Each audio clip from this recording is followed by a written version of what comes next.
Let me tell you why you're here. I've seen things. Oh my god. Whoa, yeah! You don't stop and look around once in a while, you could miss it. Guaranteed to jack you up. Yo, what is going on, my dudes? It's your host, Lamar Stays Weird, coming to you once again with another podcast. Now, as you guys can tell by the title, thumbnail, and obviously by my shirt, which I'm gonna go ahead and show you guys on YouTube. I have this cool shirt from Studio House Designs. Glad I have it, so I want to show it off. I have to wear it, you know? Check it. Fucking sick. Ignore my Spider-Man PJs, but yeah. Evil runs in the family. There we go. Now, the reason it took me so long to actually come out with another podcast is because I wasn't really sure what movie I wanted to do. I don't really plan these out. I kind of just do these things on a whim, so it's kind of like just whatever the hell I feel like it. If I watched a movie and I'm like, you know what? I want to cover that and I want to talk about that one. That's how I go about it. And lately, I've just been binging shows and I've been working on my writing and I've been watching other movies. Like just recently, I watched the first two Sam Raimi Spider-Man movies in theaters because they brought those back. Super excited. Those things were great. Glad I got to watch those. Thought about covering those, but then I almost forgot. My girlfriend and I bought tickets a long time ago, probably about like a month ago, for Hereditary because they were bringing it to IMAX for the first time and only time. And I was like, you know what? That is such a great movie. I love that movie so much. So I'm like, fuck it. I'm going to wait. I'm going to watch it in IMAX and I'm going to talk about it the next day. And that's what I did. Went and watched it last night. And it was amazing to see in IMAX. It is the second movie I've ever seen in IMAX, and it was an experience. It was a packed movie theater, and man, it was so silent. I was worried because I'm that person. I don't like when people fucking talk during movies or on their phone or anything. I hate that so much. If you're in the movie theater, you're there for that type of experience. You're there for the experience, okay? I get everybody pays for what they pay for, but I fucking paid to watch a movie, not to hear you like talking or just not giving a shit about the movie. That's not what I pay for. So I'm a bit of a stickler about it. That's just me personally. If I go with a group of people, I like to sit on the complete opposite end away from everybody. I would try to avoid them as much as possible and have my girlfriend in between me and the rest of them because I will get mad at friends. I am not sorry. Like, that's just how it is. But we went to the Regal IMAX at Port Orlando, went there. It was so packed. And because this movie has so many moments where it's so quiet, I was concerned, but I was in utter awe. And sometimes it took me out of the movie because of just how quiet everyone was while watching this movie. Everyone was glued to the screen. You couldn't really hear shit. Like maybe the slight rustling of somebody eating a snack or something. That's it. Nobody was really talking. I mean, I there was like this couple like in front of me. I could see like this guy leaning over to his girlfriend every couple of minutes. I think he was definitely explaining the movie a lot, but I couldn't even hear him. He kept it down, and much respect to that guy. So honestly, it was an amazing experience. It was great. My first IMAX experience was Avengers Infinity War all those years ago.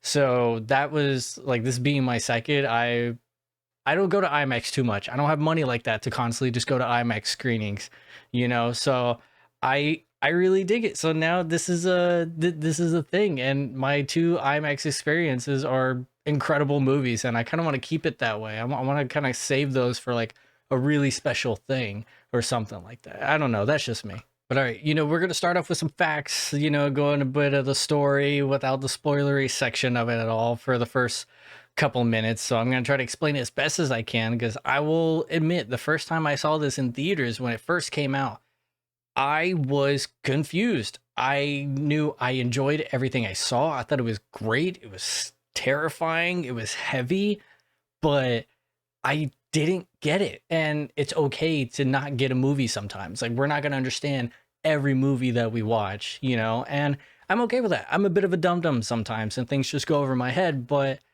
I still enjoyed the movie a lot. And it's still one of my favorite horror movies to date. Like the elevated horror thing, I think I think anytime somebody mentions elevated horror, like that staple of a name, you think Hereditary. Hereditary is deep, it's metaphorical, it's all these different things. It is extremely well crafted and thought out. Like it's amazing. Like the hype is real around this movie. This is a movie that deserves the hype, and I really encourage anybody to see it, no matter what state of mind you're possibly in. You know, if you're going through a loss or anything like that. And of course, if you don't know what I'm talking about, this movie definitely deals with suffering and the loss of a family member. That is all this movie is about. And Ari Aster, the director himself, which this is his first feature debut with A24, and I believe definitely one of the movies that put A24 like on the map, like, oh wait, look at what they're doing over here. I think this movie is definitely like a totem pole movie for them. And this movie, he Ari Aster made this movie because he wanted a movie about suffering to actually be suffering, to feel like it's heavy. You feel this movie when you watch it. There's so much. It is a family movie more than it is a horror movie. And if you watch this, you're probably like, what the fuck is this guy talking about? No, this is all about a dysfunctional family. And man, you feel that from beginning to end. You already know. And for people that come from unhealthy family relationships, you're automatically going to identify the clues, and it's all going to be there. It's not very hidden unless you're just somebody who probably just doesn't really relate. Then yeah, you may not pick up on it. But I think it's very telling. You know, the people that really like this movie and stuff, like it gives you a little bit of an insight. Like, okay, you probably have some stuff that went on at home or something like that, but this is definitely a movie I think a lot of people can relate to. That is, it turns it on its head, man. Like it really does. It is not one of those typical possession movies. It comes off very, very different. It is more so the family aspect taking the foreground more than the possession stuff. The possession stuff just kind of like just added on, tacked on stuff. The main thing is about this family and the issues that they have with one another. Just the lack of communication and understanding, and you know, just like arrogance and just being stuck in their ways, being hard-headed. It's all of that, and overbearing, you know, older generations that cause generational trauma, hence the name Hereditary. Things being passed down, you know, trying to break cycles or continuing a cycle, and hating the fact that you are perpetuating that same thing over and over again, you know, but you're trying not to. But we're all human. We're going to do what we know, and we can only be better if we actually just try. You know, we fail and we try, and that happens here. And I'm still in the non-spoilery section. We start off this movie following Annie, played by Toni Collette. Amazing actress. She was never on my radar before this movie. You know, I'm sorry to say, but she shines. I think this is definitely her best performance probably ever. And I hate that she doesn't get anywhere near the recognition, like I would say professionally, that she deserves. She didn't get awards or any type of nomination. She got no attention for that, and it's a real shame because this performance, this is acting. This is so much. It is such a demanding role that she's playing Annie, and God, I can't even imagine the emotional weight of having to do all that, let alone if you're somebody that connects with this film. And we've heard countless stories of actors playing like starring in a movie, and they relate, and it draws out like these things, like these feelings, like past traumas or experiences, and it's cathartic. You know, it's so weird that that's a thing. And I don't know if she experienced any of that. I didn't see that in my research, but she loved this script so much, and she never really wanted to do these types of movies, but she could not turn it down because she loved the script that much. But we are following Annie. This story is about everything that she's going through with her family. So we follow her after the loss of her mother. This is what's kickstarting the movie. We open up the movie with like an obituary for her mother's funeral, and we follow her from there and her relationships with her family, all grieving and going through this. And it makes it hard because it tackles all these different aspects of death that I didn't even really think about. You have Annie, Toni Collette's character, who doesn't really know how to feel that her mother passed away. She doesn't know if she should feel sad, or she should feel sadder or anything like that. And then you have somebody who's really close, which is going to be Charlie, who is played by Millie Shapiro. She's close to the grandmother. So she's obviously grieving and going through this. But watching her perform, I see a lot of similarities between her and my cousin who is autistic the same way. And it's weird because we went through this not too long ago, a few years ago.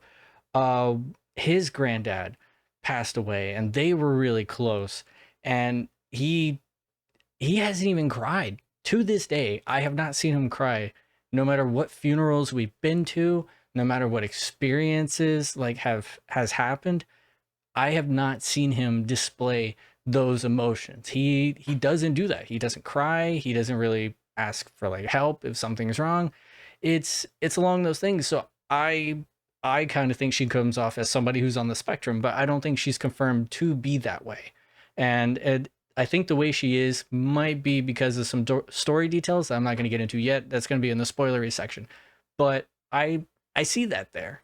And then you have her husband Steve, who's played by Gabriel Byrne, and he's like the normalist guy. He's trying to be a rock. He's trying to keep it all together.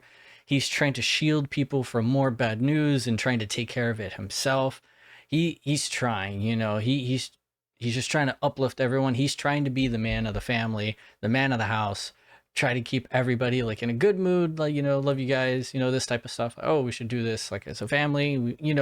He's trying, because that wasn't his family. And I believe because of the stuff you're going to find out later, that there probably wasn't the greatest connection between him and his mother-in-law. So it probably doesn't affect him that much, but it affects the love of his life. So all he can do is try to be there and try to cushion the blow as much as he can.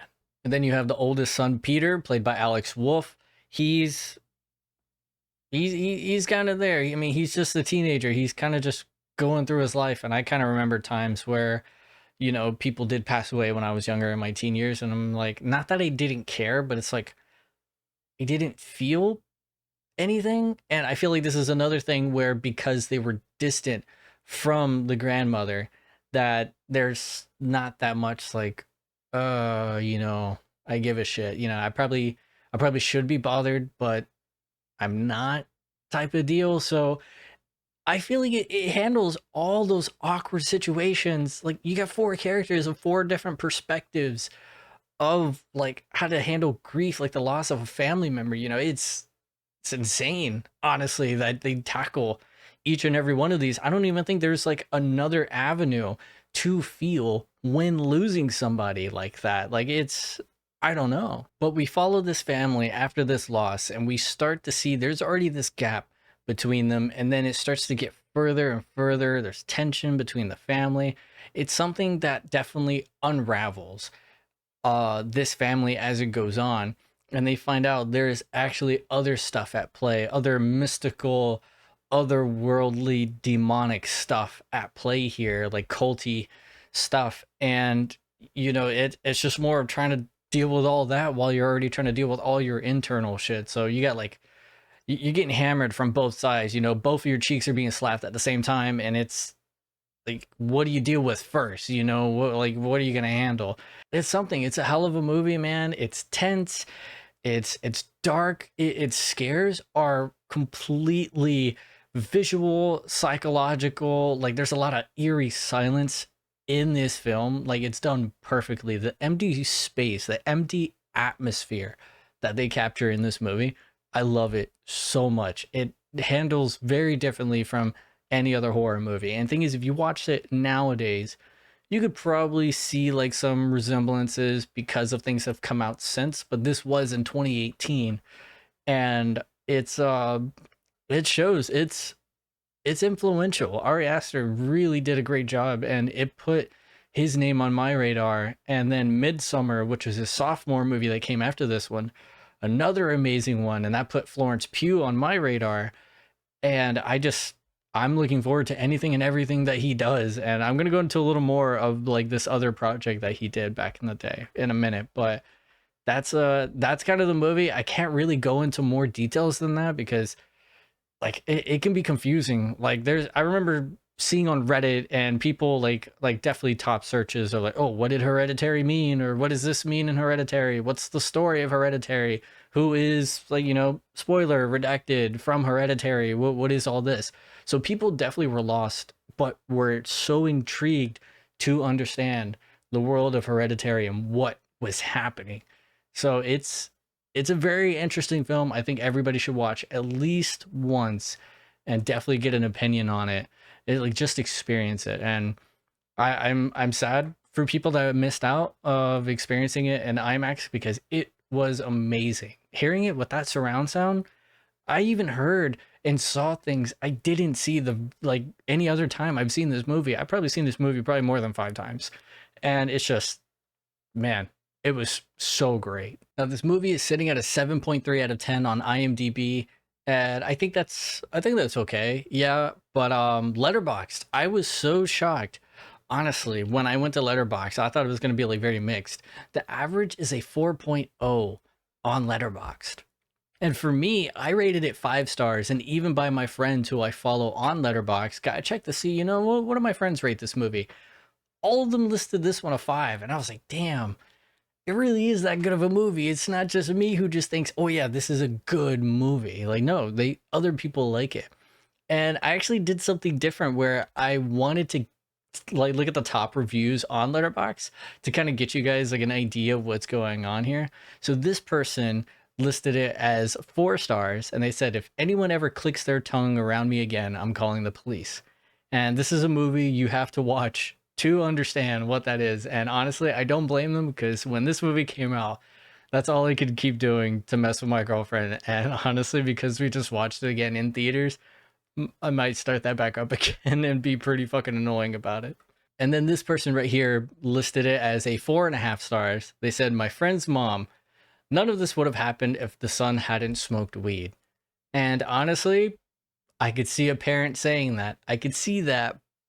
But I mean, if you actually watch the movie, I mean, it was kind of out of his control, but it's that is a really good scenario. Like that's a good observation, yeah. But I'm not just cherry picking here. I also did pick out some of the, the worst reviews. I found somebody who listed it as like a 0.5 star.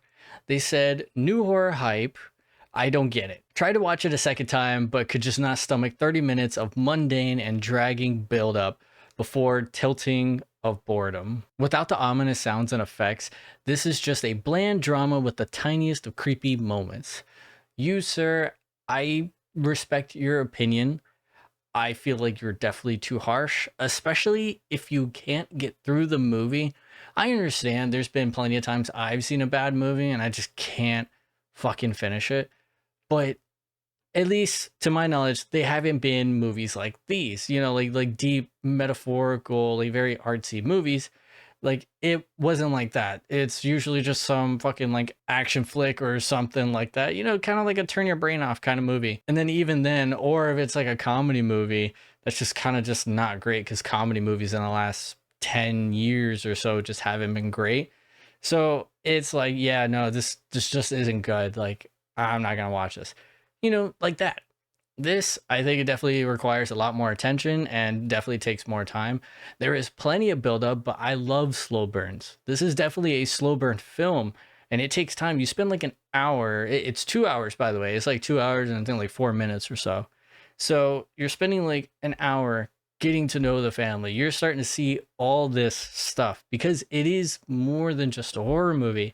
It is a family drama, first and foremost. Like, I strongly believe that. I stand by that.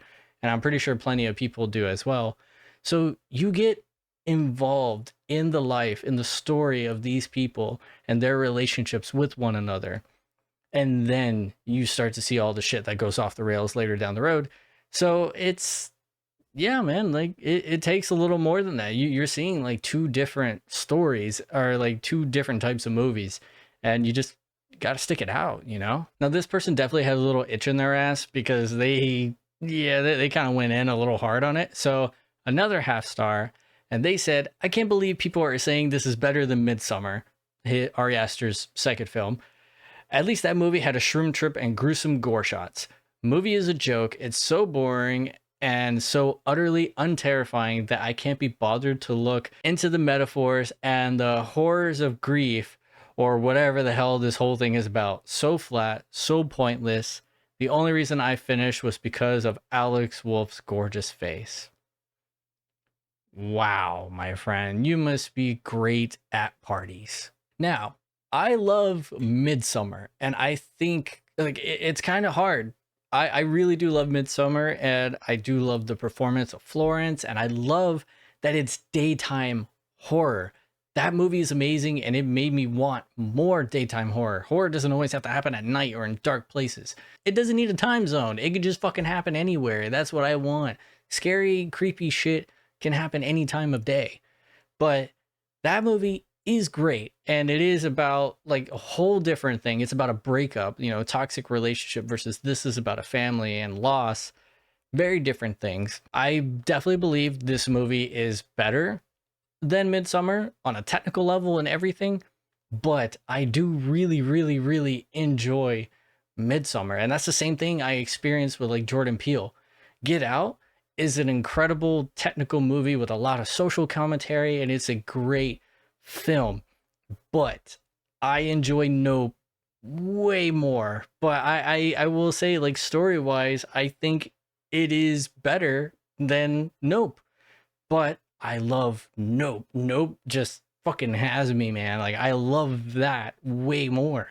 So it's like I kind of get it, but saying that this is boring and unterrifying all because they don't want to look into the horrors of grief, it kind of makes me think, okay, maybe you're somebody who hasn't experienced that yet, so maybe you just don't fully understand. And I get that, but you know, I don't think that makes it boring. It just, you can't relate, and that doesn't mean a movie's bad just because you don't relate. I've seen movies where I don't really relate, and I'm just like, wasn't for me. But yeah, I watched it.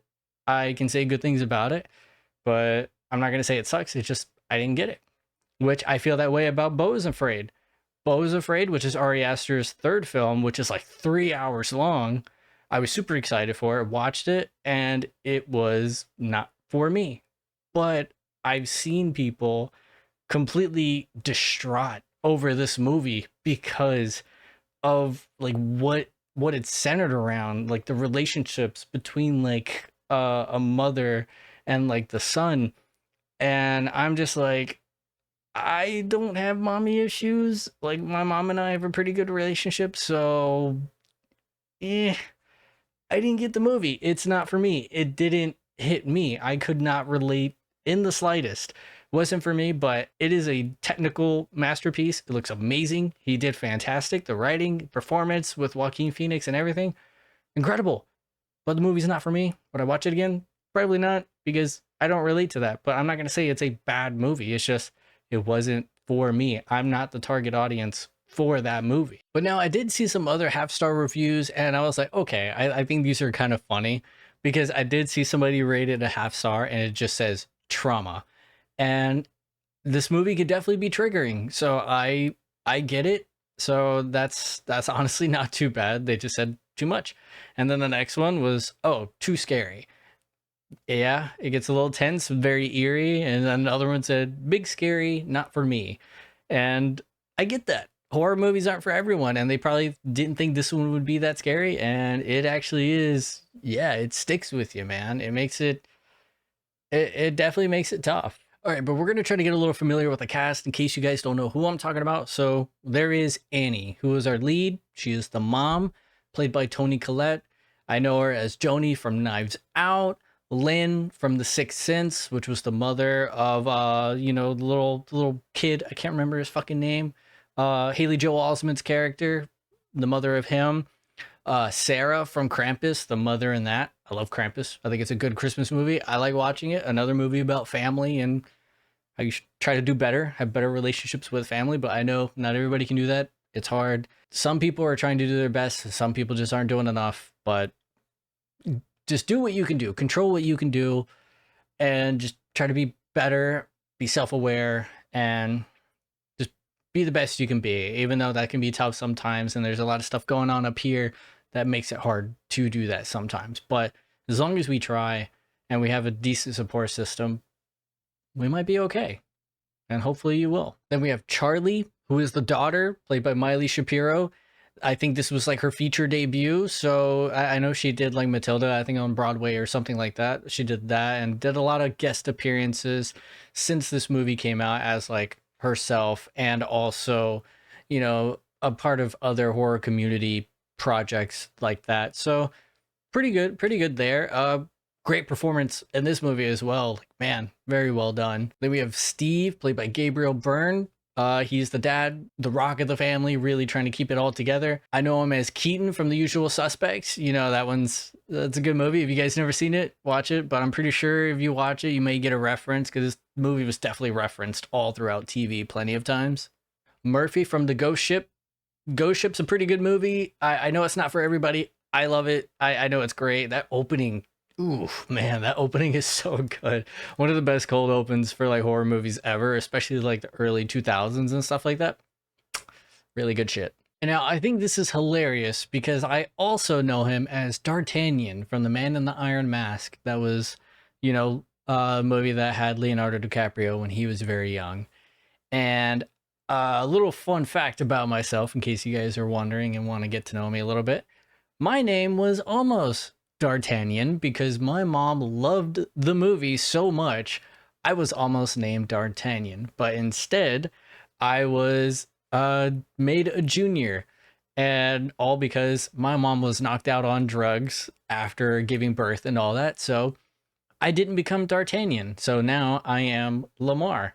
So that's a very interesting thing. But D'Artagnan, I mean, kind of a cool name, not gonna lie, but I already got bullied enough. I can't imagine being called Fart just because my name's very close. So thankfully that did not happen. But yeah, you know, a little fun fact. Then we have Alex Wolff, who is definitely one of the more, I guess, well-known people, at least from my generation, that would probably know him. He's part of the Naked Brothers band way back when, back in Nickelodeon. He played Durf in My Friend Dahmer. That was a pretty good movie. My girlfriend got me onto that one. Good film. And recently he played Luis Alvarez in Oppenheimer, which Oppenheimer had so many like people in it. Like, God, I kind of forget just how many people were in it. I don't know. Fucking amazing. Great movie. I need to fucking watch it again. And then we have a character I haven't mentioned yet, but she is a big part of this movie as well. Her name is Joan. She is played by Anne Dodd, and she plays Aunt Lydia in The Handmaid's Tale. Never seen it, but she's very well known for that. So that. And she played Anne in The Exorcist Believer, which is a sequel to the original, like a legacy sequel. Didn't get to watch it. I know a lot of people shit on it, said it wasn't good. So I don't know. I've only seen the original Exorcist once when I was a teenager, and I thought it was boring and didn't like it. But that was before I was really into film, so I might have to revisit it one day, maybe check it out, and then, I don't know, maybe get to seeing it. We'll see. All right, but another little fact before we get into the storytelling. So this movie had a $10 million budget, and it made worldwide $82.8 million. That is incredible. Fantastic job. I know it's not huge numbers. It's not Marvel, Disney, Star Wars numbers, but that's an incredible jump right there. That's pretty fucking good in my opinion. And it definitely put Ari Aster out there, and it's gonna make people want him to do whatever the hell that he wants to do. And I know he has like so many scripts written, and I think he has like maybe 10 plus that he said in an interview one time. And he hopes to incorporate all of them, you know, to adapt them into movies. So we'll see. We'll go. I'm really excited to see where he goes, because he does a great job. He has a very creative, twisted, dark mind. It is something. Yes. All right. So now we're going to get into the spoilery section of the movie. So if you guys have not seen it or anything, by all means, go watch it. Come back. We could talk about some of my favorite parts. This is a 2-hour movie, and I'm wanting to work on not making these super long. I just want to like like broad stroke brush through the story and just talk about moments I really like and like I guess how I relate to them.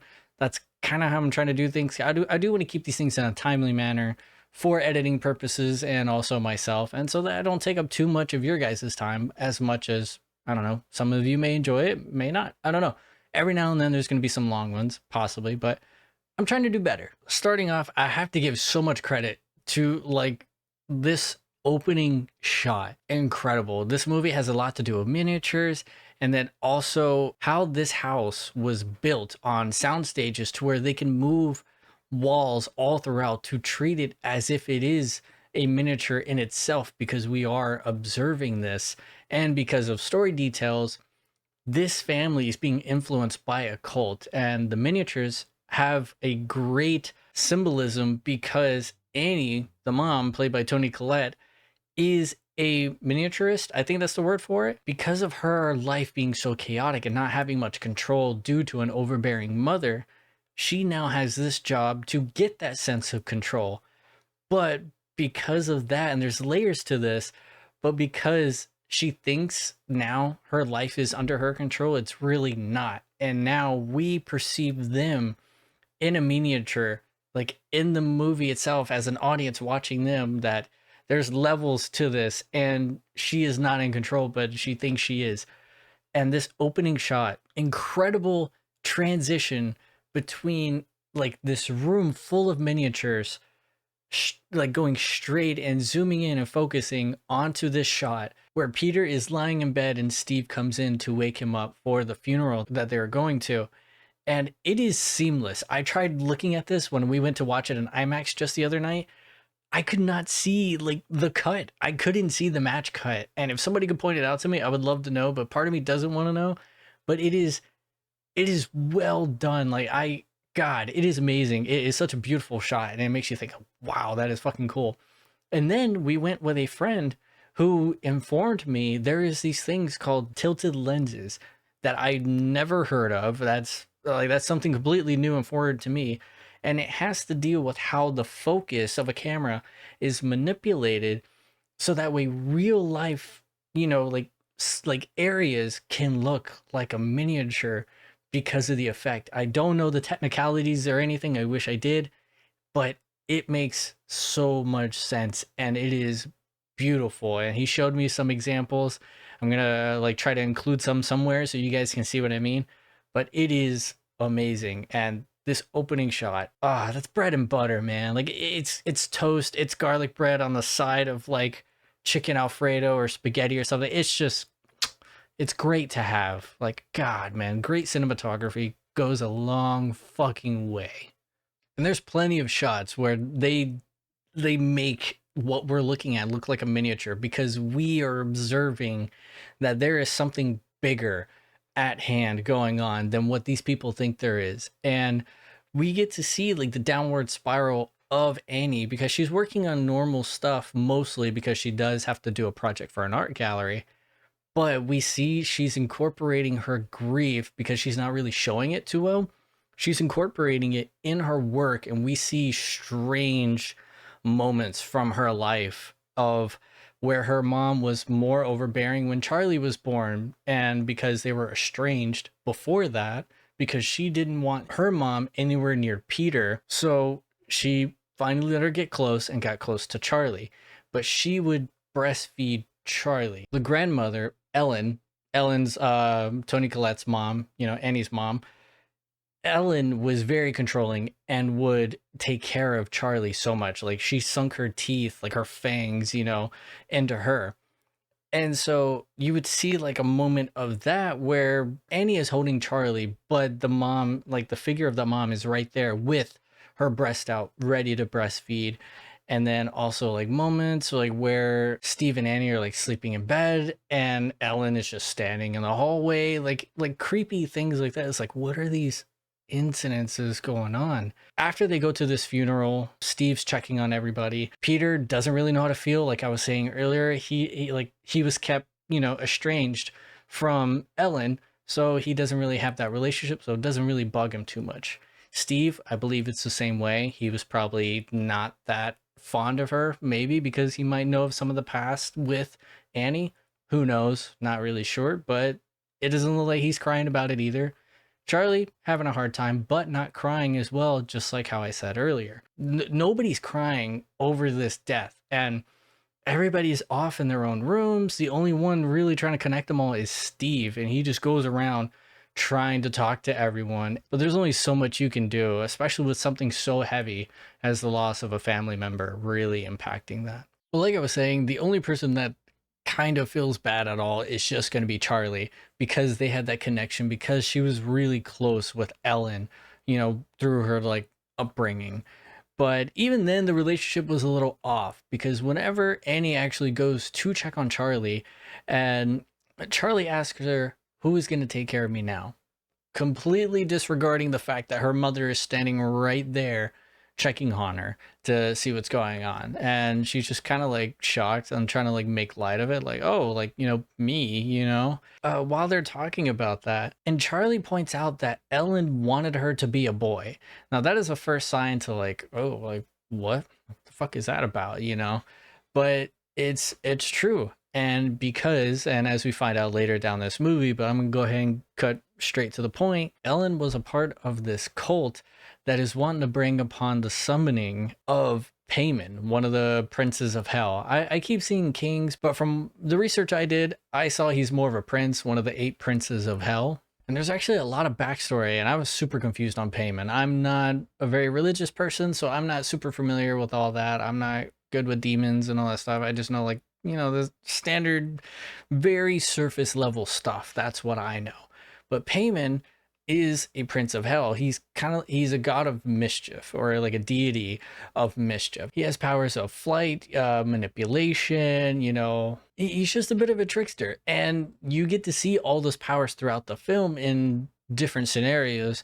So you do get the gist of what we're dealing with. But after being summoned, he would grant knowledge and riches to those who followed him and who summoned him. So he was a gift bringer. And it's kind of funny to say it like that, because in other mythology, like Arab and Muslim, or pre-Arab, and I think Muslim from what I was reading, he would be categorized as a jinn, or how we call it here in the West, a genie. So you would get wishes, and as long as you treated him well and didn't abuse him, you got what you wanted. So you didn't get taken advantage of or just get fucked by a genie.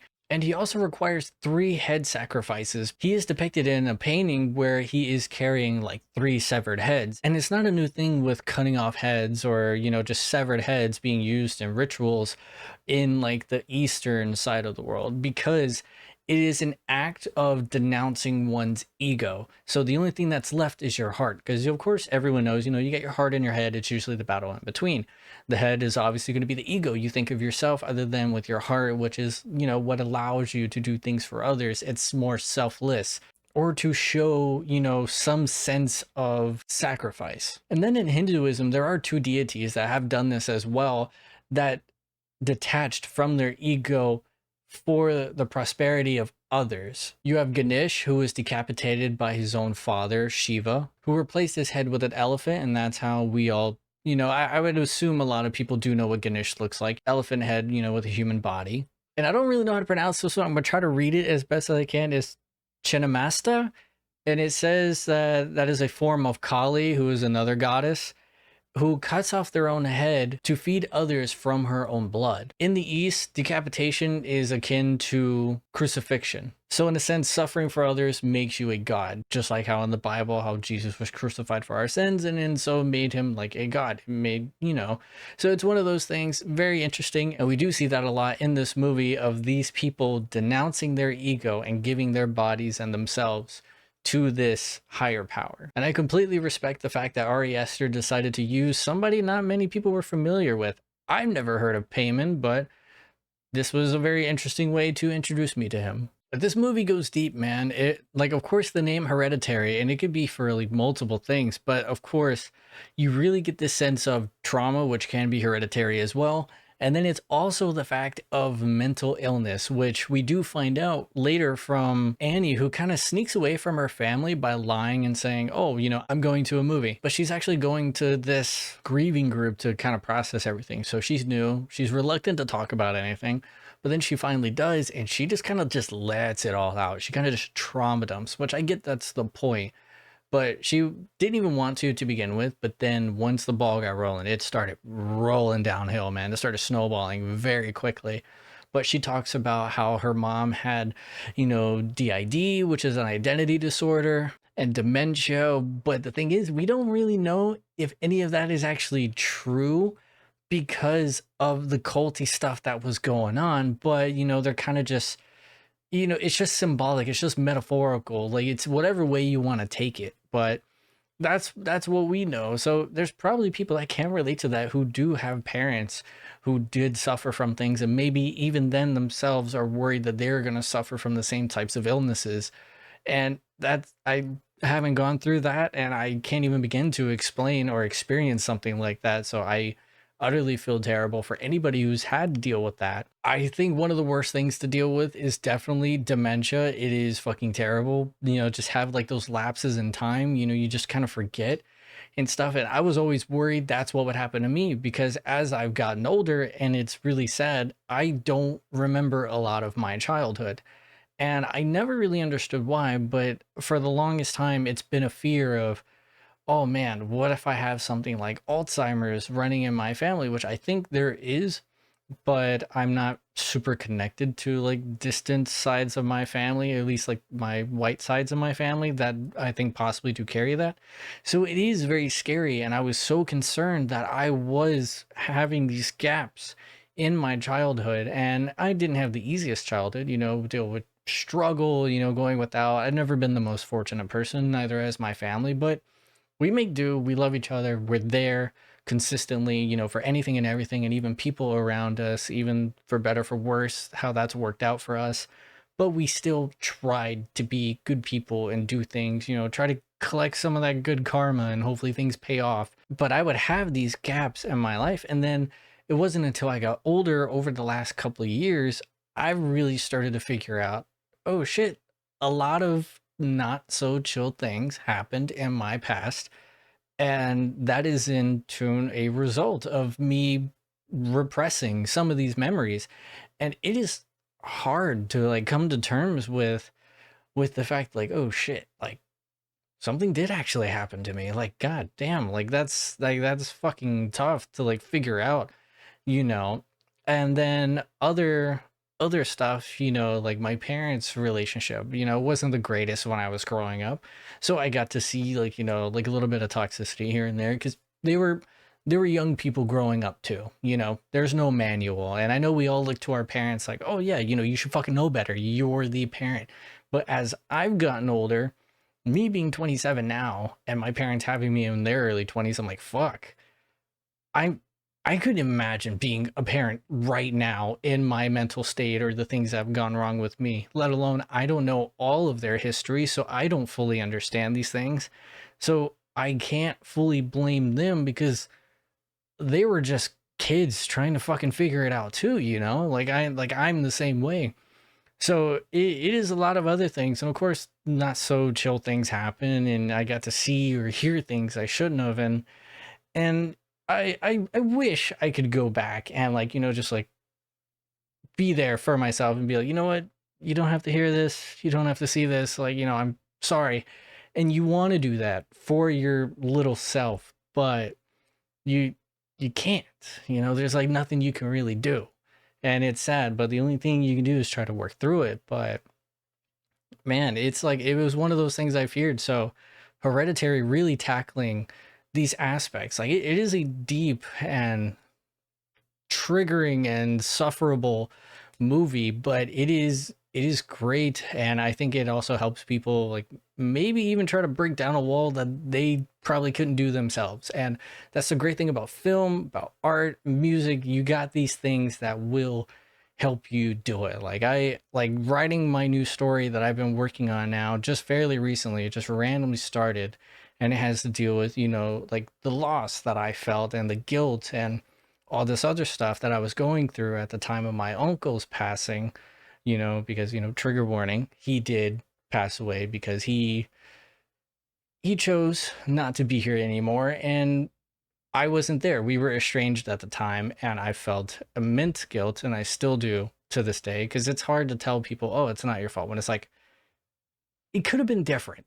It doesn't matter if it wasn't my fault. It's the fact it could have been different. Something else could have happened, and maybe things would be better or something like that. Maybe I could have had a better chance, to like, reconnect and change, how things would feel later down the road. But I can't. And so going through that and trying to write about it, probably my most personal story, I broke down like 5 times, and I didn't really tell anybody until fairly recently, where like, everybody was in the house doing their own thing, and I'm just, sitting by myself writing, and I just had a full fucking breakdown. And I couldn't really handle it, but I didn't want to go talk to anybody, because sometimes you just don't want to talk about it, but I like when these moments happen, because I get to feel, because I'm not a very emotional person. I try not to be, but that's to my own detriment. I got to do better about that. We all need to do better about that, but it's because I'm more logical. I try to just I try to fix what I can actually fix, and if it's out of my control, Hakuna Matata. That's all I can say. But enough about me. Let's move on.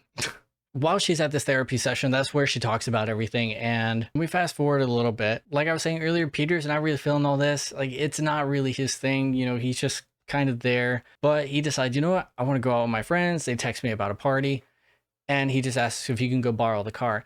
And you can definitely tell there is this disconnect, this tension between Peter and Annie, because the moment he asks about the party, she doesn't really talk to him. She's not outright mean, but she only asks him questions. She doesn't really respond with like answers. And there's a few times throughout this film that's what it does, and it comes off kind of passive aggressive, where that's what she'll do. She'll ask a question instead of actually acknowledging like with an answer. And we do find out later there was an incident when he was younger where she actually, like, while sleepwalking, tried to kill her kids, using paint thinner, and she had a match, and it was lit, and it was ready to go. But the moment she lit the match, that woke up Peter, and Peter started screaming, and that, like, that match woke them both up from this trance. And ever since, it's become a thing. And it's kind of like nobody really believes that she was sleepwalking, but how do you try to chalk that up, And then, of course, all the mental illness stuff coming with her mom. So it's like, great, is she suffering the same thing? But what it was subconsciously, Annie knew all the bullshit that her mom was up to, or she at least had a vague idea, because, and just like how she says in this circle that she was a part of, that she did have an older brother who did kill himself because he was suffering from schizophrenia, which don't really know if that's actually the truth, but because, they're trying to tie it to a real world thing, that he was suffering from that. And in the note, blamed Ellen, and was saying Ellen was trying to put people inside of him, which Payman, another thing about Payman, he requires a male host to like possess, to walk the earth. And that's what he was supposed to be, but he took his own life. And so now the only thing left to do, but because she had a daughter, was pressure her into be this overbearing mother and super controlling, like, you need to do this, like, you need to have kids. And the moment, like, they got estranged before that, and the moment she actually had Peter, she kept him far away from Ellen. So she knew to an extent, like, something was off, something was wrong. Maybe she was too young to understand, but something was telling her this woman needs to be kept away from this person. And I completely get it.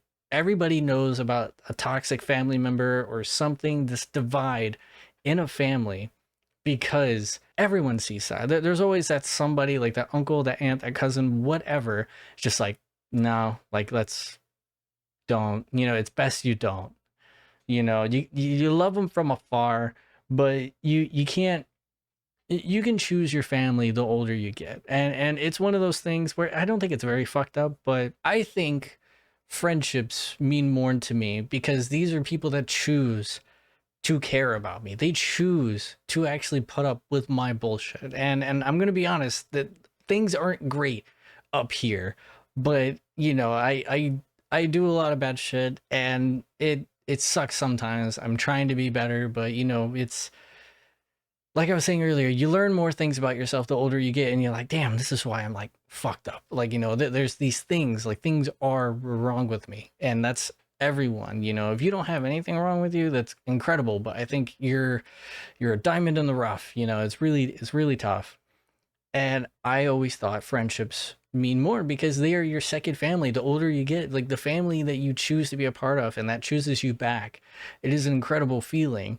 And growing up is also realizing your family that you grew up loving, sometimes not the greatest people. You find out more and it's like, damn, some of these people are just downright fucking terrible, or there's like secrets or like, you know, just these bad histories. And some people even do that with their parents and, you know, just other people. And it sucks, but it's just one of those things, you know. I don't know, you live and you learn. It is hard to exist sometimes. That is true. But that's the reason, like, this whole family dynamic is super strange and separated. And so they have that tension there because of that past history. So Annie tells Peter, you can take the car, you got to take your sister. And she makes Charlie go. Charlie didn't even want to go, but she makes her go.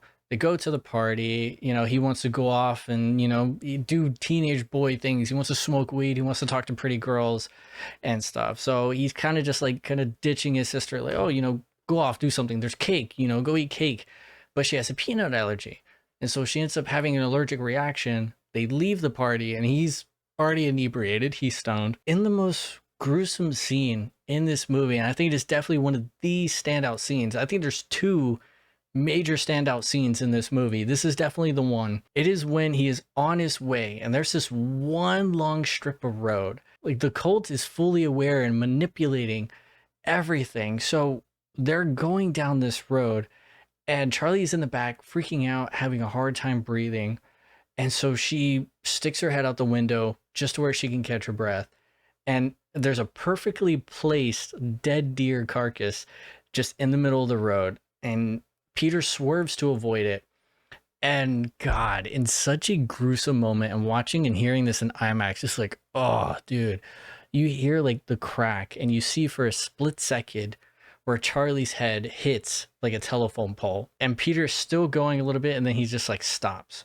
And he's just staring off. He has this like the 1,000-yard stare. And Alex Wolff does incredible in this moment. And you just have this close up of his face and just feeling these emotions because he knows what just happened. And my first time watching this movie, like in theaters when it originally came out, I thought she just hit her head. I thought that was it. So I was like, you know, like, what's going on? You know, like, okay, I obviously thought she was dead, but he doesn't even want to turn around or look, and he stumbles his words and can't even complete them because he's kind of mumbling, like asking, like, "Oh, are you okay?" But he doesn't even get to finish that, and you just see like this darkness. You get to see the whole scene, and it's terrible. You see like the car, you see the pole, you see the very limited lighting because it's such a dark area. You look at it as if it's a miniature, and he just slowly drives off, and it is a long, quiet drive home. And he just parks the car, goes in, and just goes and lays down. And then you're getting a time lapse of like, it's in the morning. You can hear the parents up and talking. Annie is going to go to the store or something. And she goes out, and you just start to hear like Annie just like kind of like gasp and start wailing. Like, oh, dude, Toni Collette, fucking crying queen, man, Jesus, she wails for so long. And it's so terrible because he's just there, just staring off in another close up, just hearing all this, because he's fully aware that his mom just found his sister's body in the back of the car. And then one of the more fucked up scenes that I was not prepared for, I don't think anybody was this moment that, like, during all the crying, you just see like a shot of Charlie's head on the road, just like mangled, like, loss of blood, and you see like ants covered all over it. It was a gruesome shot, but man, that it is such a powerful and eerie moment, and that's only the first one. And so we go through this like whole like well done time lapse of them, burying Charlie, and now there's even more tension and like the strangeness between this family, especially Annie and Peter, and they don't even talk for like a good moment. Then eventually that leads to the table scene. Everybody fucking knows the table scene, and even if you never intend to watch this movie, just go and look up Hereditary's table scene. And man, that scene will fucking grip you by the balls, man. It has such a stranglehold. And I've definitely been in arguments with my mother before, and we've blown up at each other, but I still love her to death. Like, we're cool.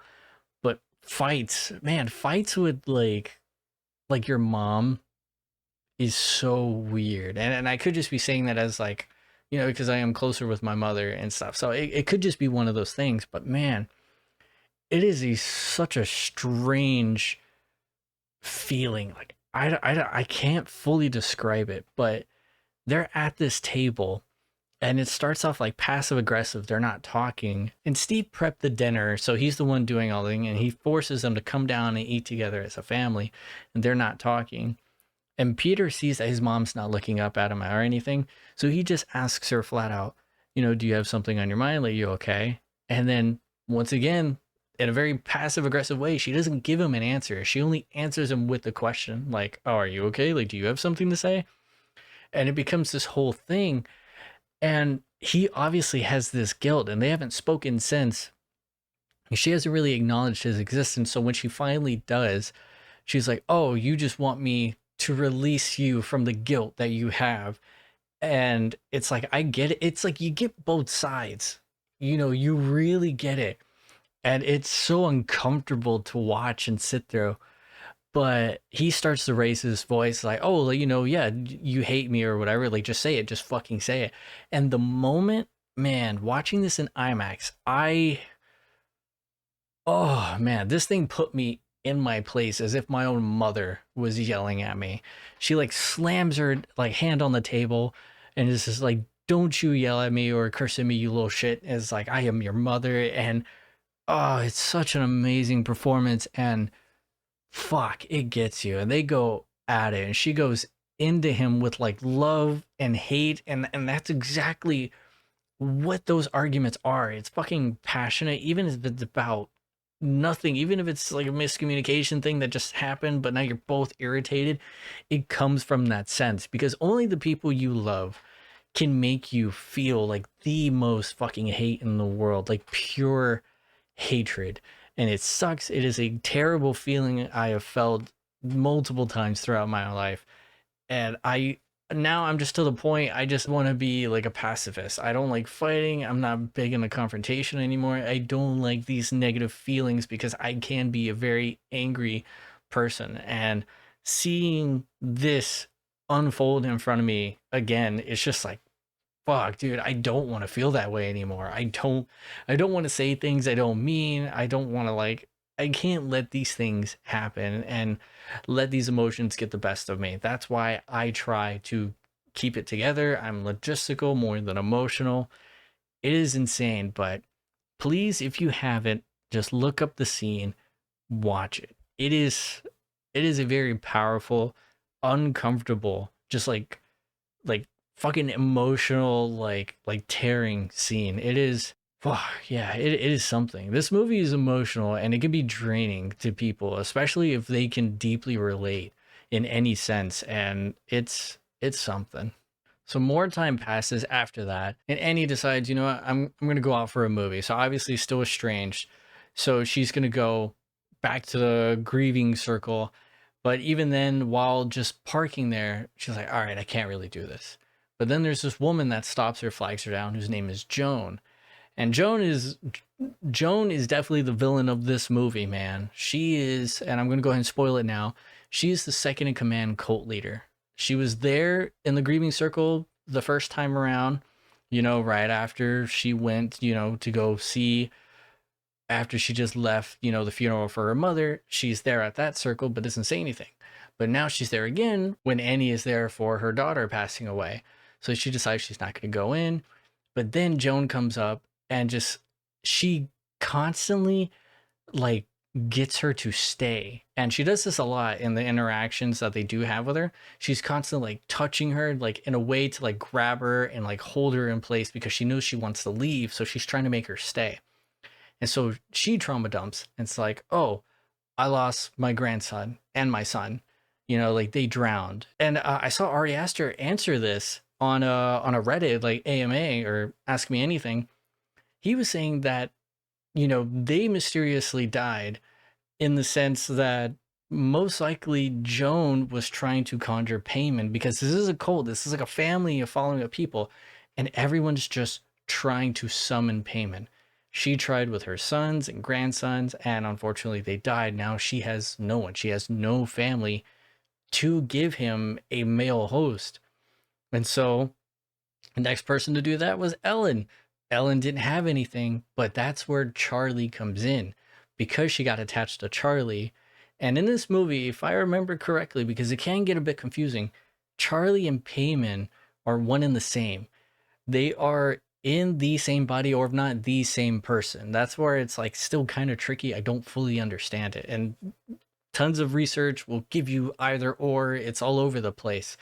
So they're the same. And when Charlie dies, now that spirit is free and doesn't have a host. And you do get to see the sense of the spirit in this blue, like tealish, like light that, shows its presence around. It's very subtle. But the next person and the only person left is Peter. And so now they got to find their way to Peter. And how Joan manipulates all of this perfectly. And I say that perfectly because everything is down to a T. Because even that pole that Charlie hit her head on, it had this insignia for payment like etched onto it. So everything is being controlled like a miniature. They are controlling everything. And Joan, after a few encounters with Annie and gaining some trust, tells her, hey, I found a way to contact my grandson. I got to show you. So she invites her to her place and shows off this incantation, the whole medium aspect, and proves there is a spiritual force there. And Annie is so overwhelmed and believes it, but doesn't really know if she should do it or not. But Joan convinces her and hands her a paper that has that same insignia and says, oh, take this candle, say this, and make sure your whole family, even Peter, specifically names Peter, is in the home whenever you say this to summon Charlie. But Charlie is Payman. And so whenever she finally conjures this, and it scares the hell out of Peter while they're doing this, because Annie gets possessed by Charlie during this incantation, this little summoning ritual. And so they see, oh, this isn't bullshit. And Steve, he's fucking losing it. He's trying hard to keep it all together, but he just can't deal with it anymore because there's so much going on. He's already kept secrets because it turns out Ellen's body, Annie's mom, was dug up, or like it was desecrated. So now her body is missing. They have no idea where it's at. But every now and then throughout the movie, you can hear them say when they come in the house, like, oh, what's that smell? So the fucking body is coming from inside the house. That's what's happening right now. And after all that, shit just starts to get weird. And Annie starts to sleepwalk again. And she starts to have these visions. And there's this moment where Annie is walking in the room because she's following like all these ants and realizes Peter's face is just covered in ants. Fucking gross, dude. Covered in all these ants, just like how Charlie's head was on the side of the road. And so he like wakes up and they both kind of wake up. So it's kind of like a dream sequence. And they're both standing there talking, and he's just like, like why don't you like love me and all this other stuff. And she just flat out says, I never wanted to be your mother. I tried to kill you, when you were younger. I tried to have a miscarriage and I just couldn't. You still came, but like, I love you. You're my son and all this. And then they're both like crying. And like, then out of nowhere, you see that Peter's wet. And then you see that Annie is wet. It's another like paint thinner scenario all over again. And then the flames just like build. And it's another dream that Annie had. So she's being tortured by like these like memories and these visions. It's ugh. But now after they do that seance, that's when things really start to take off a little more. So now Peter is actually starting to see Charlie and hear Charlie, like the clicking, the little like that she does all the time. Like she just does it. It's like a tick or something. Annie actually comes across her mom's body, which is like in the attic, and there's like these candles, and there's the sigil, the payment sigil painted in blood on the wall. So all this is going on, and Peter, he actually gets possessed at school and starts slamming his face into the desk. And the only way that Payman can take over a body is if they're vulnerable. So they have to be like really like I guess like either broken body, broken spirit. Like you got to have all that, which is kind of the excuse a lot of horror movies use to why it takes so long for things to happen in these type of paranormal movies, is because they try to wear you down. They try to wear down your sanity, make you vulnerable, so that way they can just come in, set up shop, take over. Like that's the whole point. But I think it's kind of a cop out, but I mean it's what they do. So he busts his face in, has this freak out, and then Steve goes and picks him up and takes him back home. And Steve is losing it. He even has a breakdown in the car after picking him up. And Peter's just knocked out on drugs right now. So he goes home.